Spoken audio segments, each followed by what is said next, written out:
नाज़रीन, ये ज़िंदगी की गाड़ी जब तक चलती रहे ठीक चलती रहे, जब नई होती है तो ठीक चलती रहती है, लेकिन जैसे इसमें कोई ख़राबी आने लगती है तो उस वक्त इंसान अपने आप को इंतहाई कमज़ोर महसूस करता है। और जिस्म चूँकि एक इकाई है, इसमें एक तरह का प्रॉब्लम, एक जगह का प्रॉब्लम पूरे जिस्म को मुतासर करने लगता है। आपका दिल दिमाग तकलीफ महसूस करते हैं और इंसान के किसी काम काज करने को दिल नहीं करता। इसके इलाज के मुख्तलिफ तरीके दुनिया में राइज हुए और हमारे यहाँ सबसे बड़ा तरीका जो मुतारफ कराया गया, जो इनवोग है ज़्यादातर हमारे इलाके में, हमारे पाकिस्तान में, वो है एलोपैथिक तरीका इलाज। इस तरीका इलाज में 4 चीज़ों पे तवज्जो दी जाती। एक, लेट से कि हमारे घुटने में दर्द आई, घुटने का गैप कम हो गया, तो उसमें इधर पेन किलर दे दिया जाए या इसकी सर्जरी करके इसको रिप्लेस कर दिया जाए, या कोई ऐसी चीज़ प्रॉब्लम आई इन्फेक्शन वगैरह की तो उसको एंटीबायोटिक की मदद से दबा दिया जाए। ट्रीटमेंट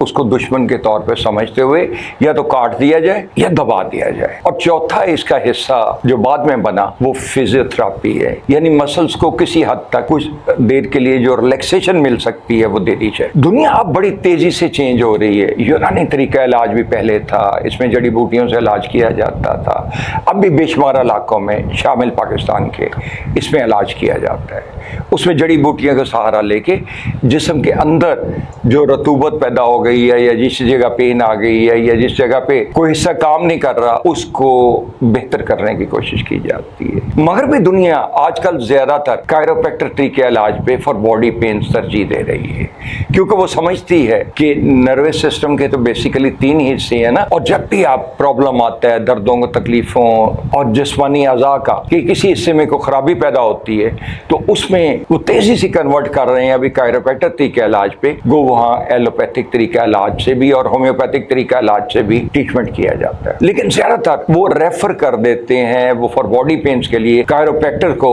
यानी डॉक्टर ऑफ कायरोप्रैक्टिक को, कि वो इसको बगैर दवाइयों के बगैर सर्जरी के ऑपरेट करें। और दवाई बहुत रेयर केसेस में दी जाती है।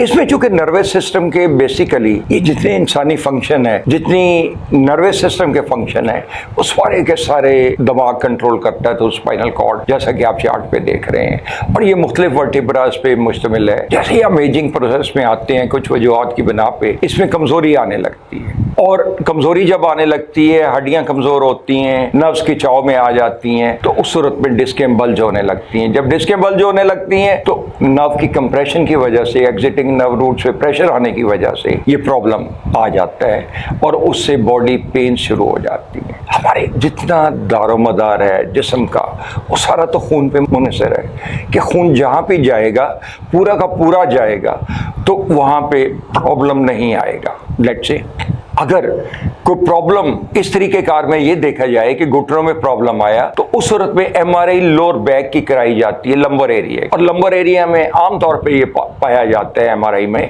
कि existing nerve roots at L3, L4, L5 are compress और उसमें डिस्कें बल्ज है। और जब डिस्कें बल्ज है तो इसमें यह समझा जाता है कि जब तक उस रूट कॉज को दूर नहीं करेंगे रिप्लेसमेंट आगे will not fetch the desired result. और उसमें पेन तो शायद किसी हद तक रिड्यूस हो जाए, लेकिन वो चलना फिरना, टांगों की ताकत, वो जो मोबिलिटी चाहिए हमें अपने काम काज के लिए, जिंदगी बसर करने के लिए, वो नहीं आ। तो इसमें रूट कॉज पे तवज्जो दी जाती है और ये समझते हुए कि जिसमें एक इकाई है उसको नर्वस सिस्टम के जो सेकंड हिस्सा है, मोस्ट इंपॉर्टेंट हिस्सा है, that is after the brain, spinal cord से ट्रीट किया जाता है। उसको डिस्क बल्जिस का इलाज किया जाता है without medicine, without surgery. Basically chiropractor adjustment of spine, it is adjustment of joint. और जब एडजस्टमेंट की जाती है, नर्व कंप्रेशन खत्म होती है तो फिल फॉर अफाका शुरू हो जाता है। हाँ, अगर बहुत ज्यादा देर से आया जाए तो उसमें थोड़ा टाइम जरूर लग जाता है, लेकिन इंशाल्लाह अफाका हो जाता है। चौथा तरीका जो इख्तियार किया गया जो दुनिया में राइज है वो होम्योपैथिक इलाज है, जिसमें यह समझा जाता है कि लाइक क्यूर्स लाइक, और उसमें होम्योपैथिक मेडिसिन उसी चीज की दी जाती है जिस चीज में जिस्म में प्रॉब्लम आ गया हो।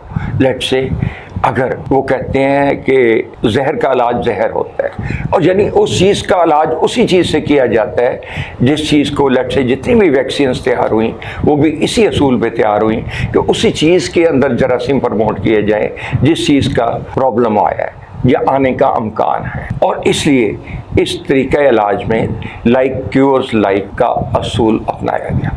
रिफ्लेक्सोलॉजी भी एक तरीका इलाज दुनिया में राइज है, और कुछ यहाँ पे मैंने जैसे स्टार्ट किया हुआ है कायरोप्रैक्टर को कंबाइन करके रिफ्लेक्सोलॉजी से। इसमें हमारे हाथों और पाँव के नीचे तमाम नर्व एंडिंग्स आती हैं। आपको याद होगा पुराने ज़माने में हकीम नब्ज़ देख के आपको बता दिया करते थे कि कौन सा हिस्सा जिस्म का मुतासर है, क्योंकि तमाम तर नर्व्स जिस्म की हमारे बाजू में भी आती हैं, हाथों में भी आती हैं, और इसी बुनियाद पे वहाँ पर हिस्ट्री वगैरह की बुनियाद भी रखी गई। इसी तरह हमारे पाँव के नीचे दिमाग से लेके पाँव तक की तमाम नर्व्स आती हैं, और उनमें जब स्टिमुलेशन की जाती है तो उस जगह पे जो रुकावट हमारी नर्व्स में आ चुकी होती है, क्लॉटिंग आ चुकी होती है, जो प्रॉब्लम आ चुका होता है, वो दूर किया जाता है। जैसा कि आप चार्ट देख रहे हैं, हाथों और पाँव में तमाम नसें आती हैं, रिफ्लेक्सेस आती हैं, और उनका इस तरीके इलाज में इलाज किया जाता है। मैं ये चंद एक तरीका इलाज का तारफ़ कराने के बाद आप पे छोड़ता हूँ कि आप कौन सा तरीका इलाज इख्तियार करते हैं, दवाइयों सर्जरी का, या बगैर दवाइयों के और बगैर सर्जरी के, या होम्योपैथिक तरीका इलाज। मैं चाहता था कि मेरे नाजरीन तक ये बात पहुँचे कि मुख्तलिफ तरीका इलाज का मकसद एक ही है कि आपकी बॉडी को दुरुस्त हालत में वापस लाना और उसकी मोबिलिटी बहाल करना। अल्लाह आपको हमेशा सेहत अता करे। अल्लाह निगहबान हो। अल्लाह हाफ़िज़।